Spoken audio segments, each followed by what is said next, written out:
విజయవాడ వరద బాధితులు ఆ కోవలో ప్రభుత్వం అన్ని విధాలుగా ఆదుకోవడానికి ప్రయత్నిస్తుందని బిగ్ టీవీతో మంత్రి నారాయణ తెలిపారు.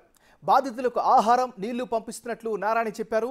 సింగనగర్లో వరద ప్రవాహం ఎక్కువగా ఉండడంతో నిన్న కొన్ని ఇబ్బందులు వచ్చాయని తెలిపారు. మంత్రి నారాయణ నిన్న మాజీ సీఎం జగన్ చేసిన వ్యాఖ్యలు సరైనవి కావని, ఆయన సీఎంగా ఉన్నప్పుడు ఇంట్లో నుంచి బయటికి రాలేదని మంత్రి నారాయణ విమర్శించారు. విజయవాడలో వచ్చిన విపత్తు దానికి సీఎం గారే స్వయంగా ఇక్కడే ఉండి యాక్చువల్గా మొత్తం పర్యవేక్షిస్తున్నారు. అదేవిధంగా మా మున్సిపల్ శాఖ, మున్సిపల్ డిపార్ట్మెంట్లో ఉన్న అధికారులందరూ కూడా యాక్చువల్గా ఈరోజు పూర్తిగా నియమకమై ఉంటారు.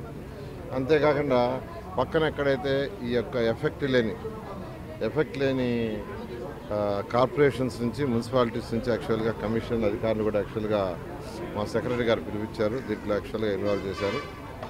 అయితే వీళ్ళందరికీ ఇంకా అంటే ఎక్కడైతే వరదల్లో ఇంకా అసలు అంటే ఇంకా ఫ్లడ్ ఇంకా కంటిన్యూ అవుతుందో అక్కడ 4 అడుగులు, 5 అడుగులు, 6 అడుగుల్లో ఉండారు. అయితే ఈ రోజు నుంచి తగ్గుముఖం పడుతుందని ఎక్స్పెక్ట్ చేస్తున్నాం. అయితే ఎవ్వరికి ఎటువంటి ఇబ్బంది లేకుండా చేయమని ముఖ్యమంత్రి గారి ఆదేశంతో ఈరోజు యాక్చువల్గా అన్ని శాఖలు పనిచేస్తున్నాయి. ఈ ఫుడ్కి సంబంధించి యాక్చువల్గా దాదాపు ఈరోజు అయితే 6 లక్షల పైగా breakfast, more than 6 lakhs water supply చేస్తున్నారు.